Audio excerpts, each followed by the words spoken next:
Today, we are going to learn how to make a Gran Turismo 7 thumbnail. The reason for this is I have started to notice there's a massive influx of people using AI to make their thumbnails. And to be fair, they look like absolute slop. Absolute slop. Same font, same colors, same everything. And sometimes they look a little bit too hectic. So today, we're going to do two different formats on how to do a thumbnail and hang around for a third bonus tip at the end on a way that you can actually use AI to be beneficial for your thumbnails. So let's get into it.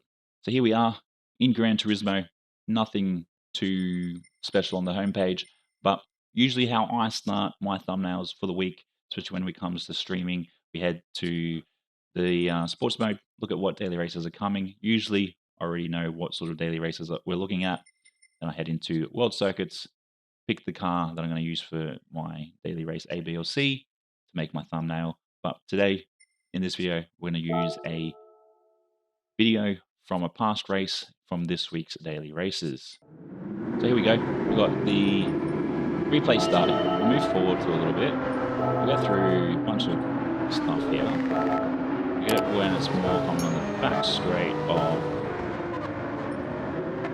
onto the straight. And then I usually like to pause it about here. Once it's usually in the sun. Photo racing, go walk around, and now this is when you use your joysticks. Whether you want to take a photo of the crane in the background, or even if you want to use someone else's livery, like this guy behind us, who likes anime. That's the joys of being in the Oceania region. So, obviously, if you are a frequent viewer of the channel, you'll know that I usually like to take my photos from more about this angle, which is fine.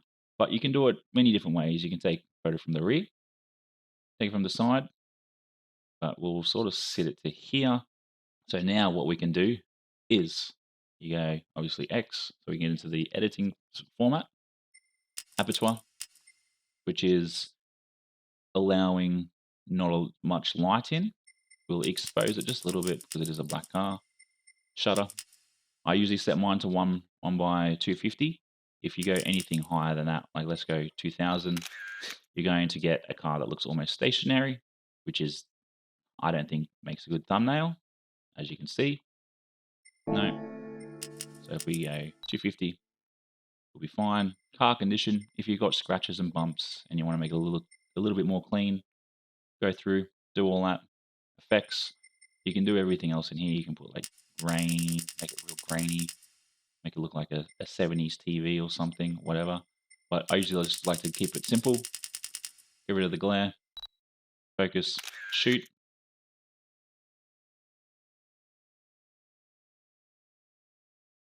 So now it's obviously on the big screen. If you are on a PC or a laptop, what I can suggest is right click on your OBS display where your video feed is, then go open preview projector, set it to your biggest screen, then hit Windows key on your keyboard, snipping tool, set. You'll have new, a little camera, a video, and then a snipping area. Set that to Windows so you get that full image. Click, and then it should save. So that's just a little tip for you guys. But if you are on your PC, your PlayStation, sorry, without a capture card, what you want to do is go share, and then just go pull it high. So this will come in as an important tip when we do the non-capture card version. What we'll do now is we will head across to our Google.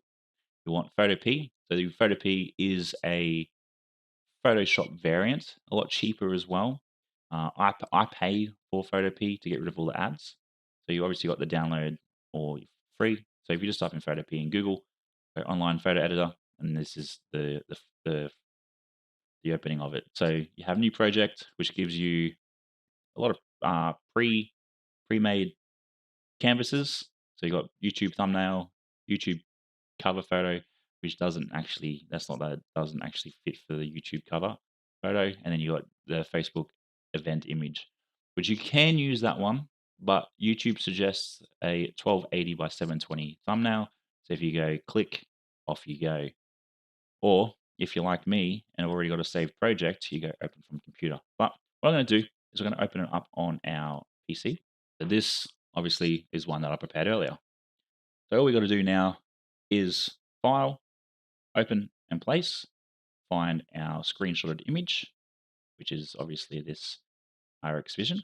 I like to stretch it so it's a little bit more full into the image. And then all you do is just play around until it looks sort of good.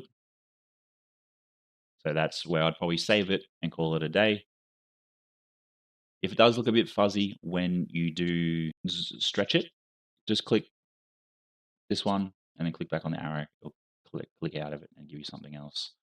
But if you are also wanting to, let's say you've got something that's a little bit taller than this and it goes underneath the words like this, you go right click, duplicate layer, get that new layer, rasterize. I usually like to close off or hide the background image, remove, and then remove again. So now when this gets rid of all the background, obviously get to this image, right click, apply, and then you just drop it on the layer above. So it sort of covers the words behind, which is cool. But we don't need to here, so it's not going to matter. So this is our thumbnail done and dusted. So looking at the words as well, as you can see, they've got a bit of a drop shadow. So if we go up into layer, layer style, drop shadow, these are the sort of statistic or sort of settings I use for mine. You can play around with them. Let's just move this in the middle. You can have opacity really thin. You can have no opacity at all. So it means you don't even need to worry about it. So that goes back there. 20 sort of looks good. You can also set it so it's like way off the screen. But I have found that anywhere between sort of 15 to 25 is good. Same again with spread. Spread just makes it, you could probably go, if you want to do full spread and get really close, so it looks like a bubble. But there is other ways you can also do that as well. So we'll bring that back to here. So if you want to do something else that isn't a drop shadow, you can do an outer glow. Again, you gotta make sure you're in that tab to see. Don't forget to also add a little live so people know that this was a live stream. Like and subscribe. This is usually where I just put all of my what car and track it is. So as you would see, I put group 2, or for example, this one would be group 3 Deco Express. As you can see there, these, as you can see, I've got multiple or 2 of the same. It all varies on which way the car faces, which is always a nice one. You don't have to have that. You can just leave it like that. It's all up to you with how you want to make your thumbnails in this format. So file, you want to go export, JPEG, and then we'll just call this YouTube thumb, if I can spell, thumbnail, and just go save. So it's now done. Now for part 2, what we're going to do, obviously we're going to head back to our PC. Obviously, can we minimize this? Go back to Google. Now what we want is GT7 login. Go either this one or this one. I usually like to go GT Sports user generated content. I'll ask you to log in. Sometimes there's a 2-step verification. Obviously, go through your process, do all of that. You go across to your gallery, go to your image, right click, save image as. And it will set up as a web file, a WebP file, which is fine. Just call it whatever you want to call it. I'll just call it thumbnail. Done and dusted. Obviously, there is a little bit more of a stuff around doing it this way. Then obviously go back into your Photopea, do it the same way, and then that has helped you generate your thumbnail. So the bonus tip I have recommended here, we'll go back to Google. I like to use this particular program, Nano Banana, if I know how to spell. Nano Banana. So this is AI generation. So this, you can help enhance your image or make it a little bit more less AI generated. We'll go this one. Please, let's just go, please make my thumbnail clickbaity. Clickbaity, it'll do its thing. Might even come up with some words first and then generate your new image. But It might do something where it's completely you don't like, and you can go back in and say, "Hey, redo this again." Or you can reload the image and say, "Hey, I want you to make this a little bit more clean or less cluttered," or however. So that does help. Hmm, that's definitely not what we're after, but you can sort of see how giving an original thumbnail, it then plays around with it and makes something. So we'll see what the second image is like. So even this sort of works, but you can take this prompt again, copy prompt, paste the prompt. Let's go like a Mr. Beast video and see what it comes up.